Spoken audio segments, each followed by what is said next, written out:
RCN. Le son de la différence. Complètement à l'Est sur RCN, l'invité de la semaine. On se retrouve maintenant pour cette deuxième partie de cette émission avec Soulux, artiste drag de la House of Trinity. Sainte Trinity. House of Sainte Trinity, désolé. Du coup, comment vas-tu ? Ça va super, et toi ? Ça va bien, merci. Alors, je te laisse te présenter, nous raconter un peu ton parcours et allons-y. Moi, je m'appelle du coup Souleymane en civil, Soulux en drag, ou dans le monde artistique en général. Et j'ai 21 ans dans un mois. Ok. Je suis d'origine algérienne et guyanaise. Et je vis sur Nancy depuis toujours. Et maintenant, ça fait 1 an et demi que je fais du drag avec ma house, la House of Sainte Trinity. Et voilà. D'accord. Dis-moi, qu'est-ce que tu fais dans la vie, à part le drag, du coup ? Alors, à part le drag, pas grand-chose, parce que j'ai décidé de vivre de Slayer à plein temps, pardon. Ok. Après avoir arrêté mes études en école d'art et en design, je m'étais un peu rendu compte que c'était pas vraiment pour moi, enfin que j'avais pas un profil pour l'école d'art. Je voulais faire de l'art en général, mais mon art à moi, et pas de l'art qu'on me dictait de faire ou de telle manière ou de telle manière. Et donc j'ai fait 2 ans de prépa que j'ai eu quand même pour mon ego. Et après j'ai arrêté et là je me consacre sur moi et sur le drag et sur mes projets artistiques en soi. Cool. Et comment tu t'es dit que tu allais te lancer dans ton art et surtout plus en particulier dans le drag maintenant ? Alors, je trouve que c'est arrivé assez tard quand même parce que je m'accrochais vachement à tout ce qui était l'école et les études, etc. Moi, je voulais être couturier de base. Ouais. Enfin, c'est toujours le cas, mais je voulais vraiment passer par des études pour ça et apprendre un peu d'école. Et au final, je me suis rendu compte que la technique et la méthode ne m'allaient pas du tout. Parce que tout ce truc de rendre quelque chose ou d'avoir certaines règles et certaines choses à respecter pour rendre un devoir, ça ne m'allait pas du tout. Je voulais vraiment produire quelque chose qui me ressemblait plutôt que de suivre un sujet. Et du coup, j'ai vraiment commencé à me poser des questions et j'avais une frustration qui était un peu énorme où je me disais, j'ai envie de faire ce que je fais là, mais en plus. Sauf que je dois encore finir toutes mes études avant de faire quelque chose de concret et j'en suis pas capable. Ça va pas être possible de se canaliser avant. Et le drag, ça arrivait vraiment petit à petit. J'ai adopté un look androgyne pendant un petit moment. J'ai commencé à me chercher, à me découvrir moi, le make-up, etc. Après un long moment de déni, toute mon adolescence. Et à un moment, j'ai regardé la saison de Drag Race France, saison 1. Comme un fan, littéralement juste comme un fan qui était en pyjama dans sa télé. Ouais. J'ai rencontré le cast quand elles sont venues sur Nancy.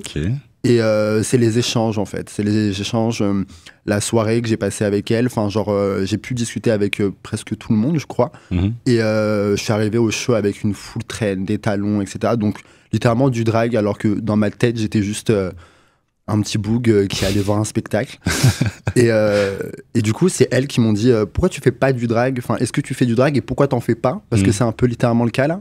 Et je me suis dit bah ouais c'est vrai. Avec tous les parcours que là j'entends, avec tous les témoignages, etc., je trouve que c'est complètement ce à quoi je m'identifie. Et je me suis dit, bah, pourquoi pas, c'est un peu tout ce que j'aime. C'est une passion et un métier qui regroupe tout ce que je voulais faire. Oui. Ça tourne autour de moi. Alors, let's go. Et je me suis lancé juste après ça, du coup. Ok, du coup, là, par rapport à l'art du drag, donc pour toi, c'est un peu un métier comme tu le dis. Et est-ce que dans ce métier-là, tu fais quand même de la couture ou pas ? Oui. En vrai, j'ai dit métier parce que je vois vraiment ça comme un full travail. Parce que c'est énorme tout l'investissement qu'on met dedans. Après, personnellement, ça ne l'est pas encore, étant donné que j'attends la moula. Mais oui, j'essaie de plus en plus de faire mes tenues. J'en ai fait quelques-unes maintenant, donc je suis hyper content. J'ai fait une tenue inspiration tenue de boxe. J'ai fait de la boxe pendant quelques années et j'ai abandonné parce que je trouvais ça... J'ai abandonné beaucoup de choses, hein. Mais j'ai abandonné parce que je trouvais ça hyper... c'était un milieu très hétéronormé, hyper masculin, fallait être viril, fallait être fort, etc. J'ai dit non, c'est pas pour moi. Et du coup, j'ai fait une tenue pour me réapproprier tout ça, que j'adore. J'ai fait une tenue là récemment... avec une veste en jean que je portais pendant mes années trigger warning harcèlement scolaire, pendant mes années harcèlement au collège. Donc je me réapproprie un peu tout ce qui a pu me faire du mal dans ma vie pour faire mes looks et vraiment montrer ma personnalité dedans et pourquoi pas shade un peu l'école de tout ce que j'ai pas pu faire là-haut. T'as bien raison.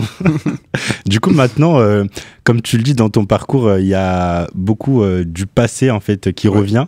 Et qu'est-ce que tu en retiens de ce passé et comment était ce passé en fait? Le passé était en vrai, c'était un peu deux mesures complètement différentes parce qu'il y avait ce côté où je savais qui j'étais profondément et il y avait certaines personnes avec qui ça se passait très bien, donc des personnes qui sont encore dans ma vie maintenant, mais il y avait la plupart des gens de mon entourage qui n'acceptaient pas vraiment la personne que j'étais, qui me catégorisaient, qui me collaient des étiquettes. Il y a eu du harcèlement scolaire dont j'ai à peine parlé quand j'étais petit, mais pourtant qui m'a fait extrêmement de mal. Enfin, il y a eu beaucoup de choses qui ont fait que, ouais, il y a des choses qui sont pas forcément négatives qui me sont arrivées, mais je pense que j'ai su passer outre tout ça et maintenant me réapproprier tout ce qui a été un peu mauvais et toutes ces choses qui ont pu me faire du mal et qui au final ont fait ce que je suis maintenant. Et maintenant, je me le réapproprie dans mon art, dans mes performances, dans mes looks, et ça m'aide en soi à tirer un trait, enfin pas tirer un trait, mais à accepter un peu tout ce passé et aller de l'avant en soi.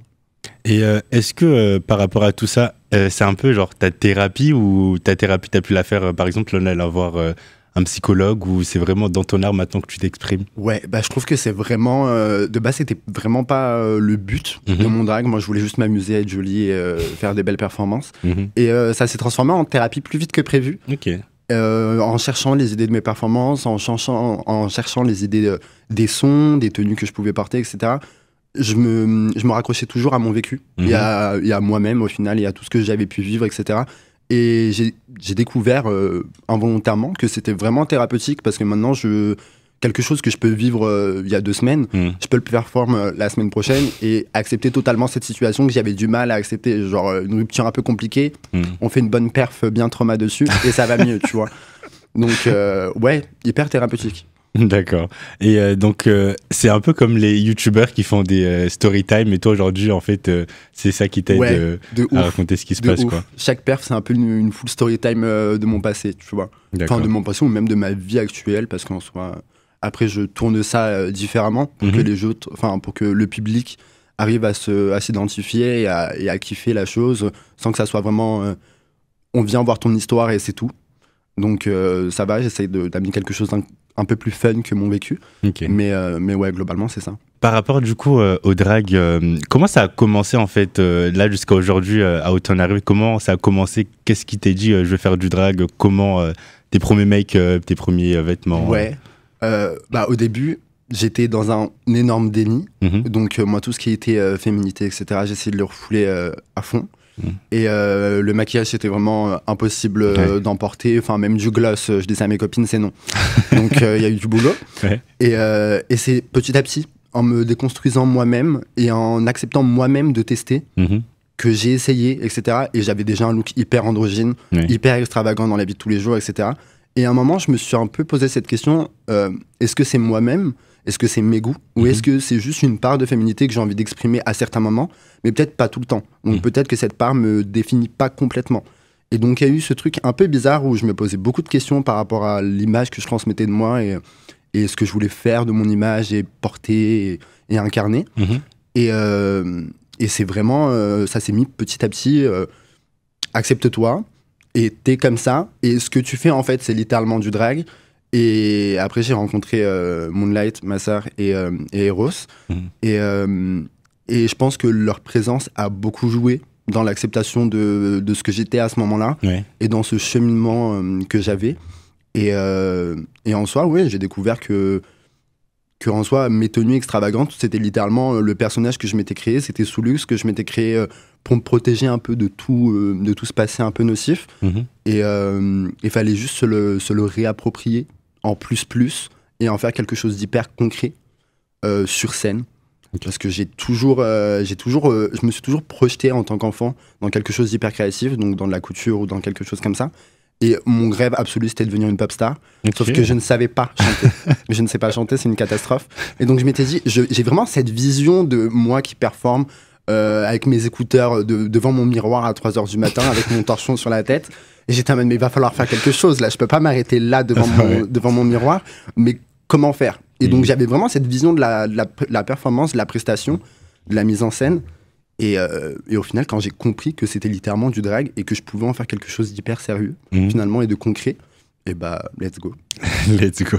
Nous allons reprendre cette interview. Du coup, quelle musique t'aimerais nous faire écouter aujourd'hui? Aujourd'hui, on va partir sur Break My Soul de Beyoncé. Ok, écoutons ça. RCN, complètement à l'Est, Elfenoul. Aujourd'hui, on est avec Sous Luxe de la House Saint-Off Trinity. Yes. J'ai enfin bien dit. Alors, est-ce que du coup, tu peux nous parler donc de cette house d'ailleurs? Alors, la House of Saint Trinity, première house nancéenne. Donc, très fier de ce rôle personnellement. On est 3 artistes hyper différents quand même, enfin dans la vision et même dans le profil. Hyper différents. On s'est rencontrés, moi j'ai rencontré du coup mes sœurs en septembre 2022. Donc à la tournée Drag Race, littéralement. Je connaissais Moonlight un peu de nom. Je savais qu'elle faisait du drag, etc. Mais on s'était jamais plus parlé que ça. Et c'est au show qu'on s'est rencontrés. On s'est envoyé quelques petits messages sur nos looks en mode tu slay, je slay, on slay, nous slayons. Et à un moment, j'ai entendu parler d'une idée de house avec du coup Eros. Et je parlais déjà de drag avec Moonlight en mode le show m'a vraiment donné envie. Rencontrer tout le cast m'a vraiment donné envie. Donc pourquoi pas. Et on a parlé de house et littéralement genre allez 2 semaines après, enfin non 2 semaines après, je faisais ma première performance qui n'était pas du tout prévue dans un bar de Nancy. Et 3 semaines après, la house était shootée et annoncée sur Instagram. Donc tout s'est fait super vite, mais en même temps hyper naturellement. Et on s'est juste écouté en soi. On voulait créer quelque chose qui n'existait pas encore à Nancy. Et vous n'avez pas eu cette pression-là, parce que c'est vrai que vous êtes quand même la première house sur Nancy, vous n'avez pas eu cette pression-là de emmener quelque chose, que ça flop, que ça marche ou... En vrai, maintenant que tu le dis, ouais, c'est bizarre, mais non, on s'est même pas posé cette question de est-ce que ça va marcher ou est-ce que ça va flopper. Enfin, non, juste viens, on fait notre truc. À 3, on y croit très fort à 3. Et on se pose pas de questions et on fonce. Et le truc, c'est que c'est allé tellement vite et ça a été tellement spontané et naturel que je crois que les gens ont directement accroché au projet. Et ça n'existait pas à Nancy, on était vraiment les seuls à faire une house. Donc, je pense que les gens ont avec qu'une seule référence à qui s'attacher. Et donc, ça a vraiment facilité les choses pour nous, quoi. Mais en soi, hyper content. Ok. Et du coup, là, tu parlais des profils que vous avez, donc avec Seth, Cassia, et donc toi. Toi, comment tu te définirais par rapport aux autres, enfin, ton profil alors, on a Cassia qui est beaucoup dans le drag monstre, créature, dans quelque chose d'hyper féerique et fantastique. On a Moonlight qui est du coup en rebrand un peu de son drag, mais c'est quelque chose de très queer, de très versatile, et elle peut partir sur un truc hyper émotionnel que très pop. Et moi, mon drag, je le vois, déjà je suis drag queer, donc je pioche un peu des codes masculins et féminins, et je garde mon book, enfin je trouve ça hyper cool, je garde mes cheveux naturels, parce que je trouve que ça apporte un message en plus. Et moi, je caractérise mon drag un peu comme la poupée avec laquelle j'osais pas jouer quand j'étais plus petit. Mais cette poupée un peu la meuf famous de l'école qui s'habille toujours très bien, qui est un peu bitchy, qui est un peu vipère, qui a un gros groupe de copines. Tu vois, un peu la meuf cliché. La petite peste. Tout ce que j'étais pas quand j'étais petit finalement. Et donc, je la vois un peu comme ça. Elle performe sur de la pop, sous luxe. Elle est... Après, j'essaye de changer un peu de style de performance et de proposer un plus large panel de mes inspirations. Mais je suis beaucoup sur de la pop, beaucoup sur de la grosse choré. J'aime le show énergique, j'aime le Beyoncé, quoi. On a écouté Beyoncé, je pense qu'il y a une petite rêve quand même, c'est normal. Et par rapport du coup à ton drag, là le fait que tu gardes ton bouc, même tes cheveux naturels, on n'a pas forcément l'habitude parce que souvent c'est perruque, le bouc il a enlevé. Quoique maintenant dans la nouvelle saison de Drag Race, il y a eu le bouc et tout. On commence à avoir. Comment ça se passe pour toi? Est-ce que tu as eu des critiques par rapport à ça ou est-ce que ça a choqué les gens? Au début, c'est vrai que moi, j'avais une vision du drag qui était assez fermée. Enfin, je connaissais pas vraiment tout l'étendue de cet art, donc j'ai un peu appris sur le tas et en me lançant moi. Et j'avais une vision très précise de ce que je voulais faire en drag. Et ça a pu me porter un peu préjudice parce que je voulais du gros show, je voulais quelque chose de beau, de très joli, de très pointu, poussé, de très étudié niveau mode parce que je suis toujours plein de références mode. Ouais. Et au final, je me rendais compte que l'idée était complètement différente de l'exécution après un show. Et du coup, je me suis un peu fait violence moi-même et je me suis dit, mais attends, mais qu'est-ce que tu veux vraiment faire toi-même en fait? T'es pas obligé de porter une perruque qui te gratte le crâne pendant 3 heures. T'es pas obligé de porter un full corset et avoir une poitrine et des hanches, etc. Et c'est à ce moment-là que je me suis dit, non, bah déjà le book, je le gardais depuis le début parce que c'est mon identité. Je me voyais clairement pas l'enlever en civil. Donc on a dû l'adapter en drag. Et maintenant, je l'adore. Et mes cheveux, je pense que c'était vraiment un truc en mode... j'avais jamais accepté complètement mes cheveux bouclés.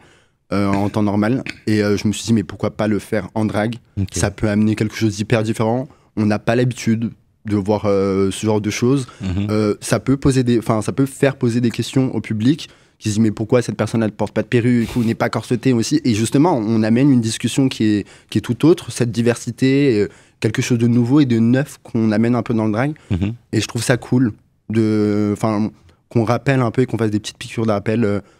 Le drag n'a pas de règles, n'a pas forcément de code, et je suis pas obligé de porter une perruque ou d'être corseté ou d'avoir des hanches aussi ou de me raser pour être artiste drag.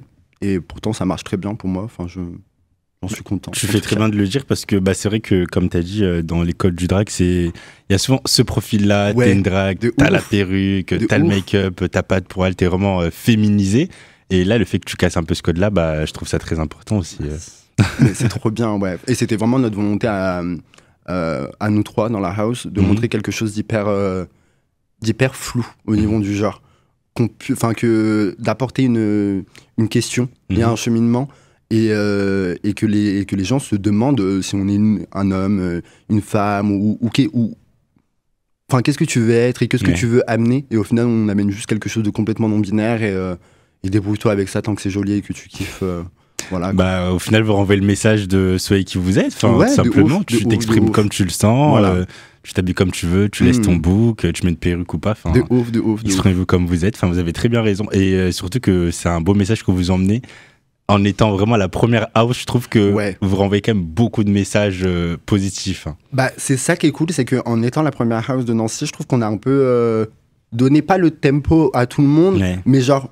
On a capté dans quel délire on se situait ici. Et du coup, on capte que toutes les nouvelles houses qui commencent un peu à sortir de partout sur Nancy sont un peu dans cette vibe aussi. C'est hyper... on revendique beaucoup. On amène un message toujours. On n'est pas juste là pour être joli et pour amener un divertissement. Si, on divertit. Et oui, on est joli. Mais il y a toujours une réflexion, il y a toujours un message qui est quand même assez politique derrière. Outre notre présence. Et du coup, c'est vraiment cool parce que, oui, à Nancy, je trouve qu'on est vraiment dans quelque chose d'éveillé, en tout cas. Ok. Et par rapport justement au message que tu apportes, là, plus personnellement, par rapport à toi, vu tes origines algériennes et tu m'as dit Guyanaise, est-ce que, du coup, tu as déjà eu des critiques par rapport à ça? Parce que surtout, on sait que le côté algérien, ça va être un peu compliqué. Comment ça s'est passé pour toi par rapport à ça? Avec tout ce que je te disais avant, tout ce déni que j'avais pu avoir quand j'étais beaucoup plus petit, dès que je montrais une part de féminité, on me disait que je faisais honte à mes origines. Donc je faisais honte à la Guyane et à l'Algérie. Je te dis, ça fait beaucoup de peuples pour un seul petit garçon qui fait ce qu'il veut. Et du coup, j'avais gardé ce truc à travers la gorge en mode pourquoi Pourquoi déjà je dois être une représentation pour toute ma communauté et pourquoi j'ai pas le droit d'être comme ça et d'être une bonne représentation. Et du coup, maintenant, dans ma tenue box, j'ai écrit plusieurs mots en arabe sur mon short. Donc, je me réapproprie toujours mes origines avec mes tenues, avec mon drag, etc.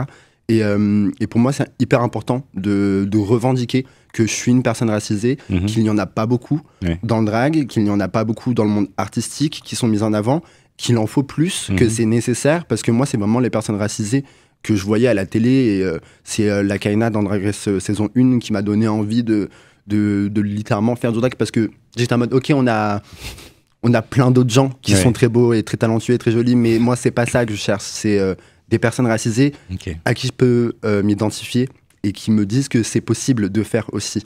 C'est donc la Kaina, Bilal Hassani, à qui j'ai pu parler, que j'ai pu rencontrer aussi.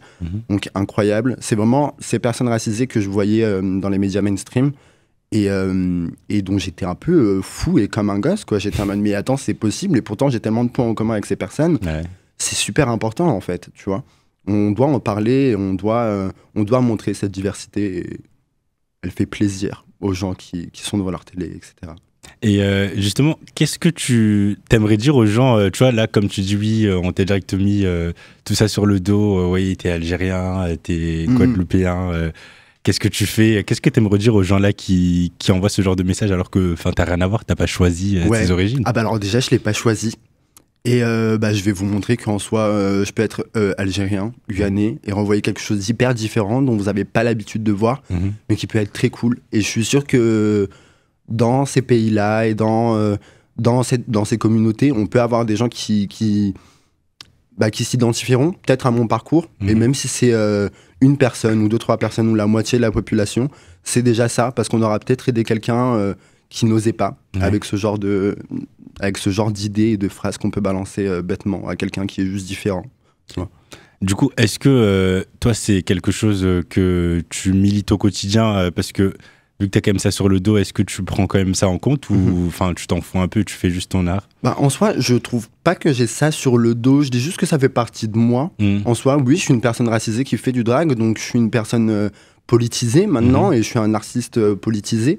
Donc certes, je prends conscience de la visibilité que je peux avoir et du message que je peux transmettre à une plus grande échelle que si je faisais rien du tout. Ouais. Mais c'est pas quelque chose que je me mets en tête absolument. C'est-à-dire que je l'ai assez intégré pour que ça fasse partie de moi et que dans tout ce que je fasse, dans tous les cas, tu ne peux pas l'oublier. Que je suis une personne racisée qui est queer, qui essaye de faire son petit bout de chemin et qui y arrive. Donc en soi, ça se retranscrit, ça se ressent dans mon art, mais c'est pas mon fond de commerce non plus. Okay. Tu vois, je suis cette globalité-là, mais pas seulement une origine ou une orientation sexuelle, donc en soi. Oui, dans tous les cas, oui, t'es pas là juste pour représenter cette origine ou une sexualité. T'as bien vu, là, aujourd'hui, on n'a pas forcément parlé de sexualité parce que c'est l'art que tu fais. Et justement, c'est un peu ce truc-là que j'aimerais faire comprendre aux gens qu'il n'y a pas forcément une sexualité clairement à faire pas. Du drag, tu vois. Clairement pas. Et tu peux faire du drag en étant complètement hétéro. C'est super diversifié. Et c'est pour ça que, tu vois, je veux pas baser mon art sur ce que je suis fondamentalement, mais sur aussi toutes mes inspirations et plus de choses que seulement mon identité perso. Parce que je veux montrer clairement qu'on ne s'arrête pas à ça et qu'il y a tellement d'autres choses à découvrir à part l'origine de la personne et d'où elle vient et qui elle aime et avec qui elle couche, etc. Enfin, on s'en fout. On s'en fout, c'est ton art, genre. C'est ça, c'est plutôt l'art qui est censé être mis en avant. Et nous arrivons malheureusement bientôt à la fin de cette émission. Est-ce que tu as un dernier mot à nous dire, un petit message à nos auditeurs? Écoutez, je suis très content d'être la drag queer racisée de Nancy à la radio. Enfin, pas la drag queer racisée, j'espère qu'il y en aura d'autres. On en veut plus. Motivez-vous à faire du drag, guys. Et suivez-moi sur Instagram, Call Me Soulux, House of Saint Trinity pour la house. Sur Instagram, il y a tout. Il y a tout le contenu, il y a des belles photos, il y a des vidéos, il y a des shows qui arrivent. On travaille dur et on espère que vous seriez toujours aussi mimi avec nous. Non. Moi, j'aimerais juste aussi que tu puisses dire à une personne qui nous écoute aujourd'hui, et parce que j'ai déjà reçu Seth et puis le drag, il commence à être beaucoup mis en avant. Comment se lancer, comment casser tous ces codes et se lancer dans le drag en fait? Comment se lancer? Pas trop se poser de questions. Pas trop se poser de questions et déterminer un moment où tu dois te lancer. Parce qu'on a envie de se lancer, mais n'importe quel drag te dira lance-toi. Et c'est ce qu'on m'a dit aussi. Genre, je disais oui, ça me donne envie et peut-être que. Et elles m'ont dit fais-le. Et fais-le. Vraiment, teste. Et même si c'est pas ouf dès le début, même si c'est pas la vision que tu avais en tête dès le début, justement, moi, ce que j'aime, c'est ce processus créatif qu'il y a derrière le drag, derrière une création de performance et même un look. C'est vraiment beaucoup de travail, beaucoup d'investissement, mais je trouve ça beau parce que tu vois ton idée, où tu voulais aller de base et où t'es maintenant. Et souvent, c'est ce parcours qui est très cool. Donc vraiment, ne pas avoir peur de d'oser, de se lancer, de tester maintenant, tout de suite. D'accord, donc faites-le. Voilà, faites-le. N'attendez pas un déclic ou quelqu'un qui vous prendra par la main. Alors, c'est vrai qu'on est bientôt à la fin, mais j'ai encore une autre question. Pas de souci, on continue. Comment tu vois ton drag qui a évolué en fait quand tu as commencé au début et maintenant, comment tu vois l'évolution Ah, mais l'évolution, elle est folle. En 1 an et demi, on se le dit beaucoup avec Eros parce qu'on a commencé à peu près au même moment. Moonlight en faisait déjà depuis plus longtemps. Mais on se dit, c'est fou. Juste en termes de make-up, de look, d'aisance sur scène. Moi, je dansais quand même pas mal dès le début. Eros aussi. Mais maintenant, on arrive à appréhender les choses différemment. Je vais danser à ce moment-là, je vais plus respirer à ce moment-là, je vais m'amuser avec le public à ce moment-là. Mon look, je veux que ça soit ça, je veux retranscrire cette image de moi. Et c'est... Ouais, on peaufine petit à petit. Et dans tous les cas, le drag, je trouve que c'est une évolution qui est constante tout le temps. On n'arrive jamais à un point où on se dit j'ai tout fait, je suis la version que je voulais être quand j'ai commencé. Et non, on ne cesse d'évoluer et c'est ça qui est hyper cool. Mais en soi, j'estime que mon évolution, elle est quand même folle parce qu'il y a un make-up qui s'est précisé, il y a des looks aussi qui sont précisés, j'ose plus de choses, je me découvre aussi en même temps, et donc ouais, c'est super cool, et ça m'aide de ouf, en civil ou en drag, en soi. Bah, merci beaucoup Der. Allez regarder la vidéo sur YouTube parce que quand même on a une drag tout en beauté aujourd'hui, Solux, make-up, tout frais. En tout cas, je te remercie beaucoup pour cette interview. Trop cool. De rien, et puis on se retrouve la semaine prochaine pour Complètement à l'Est.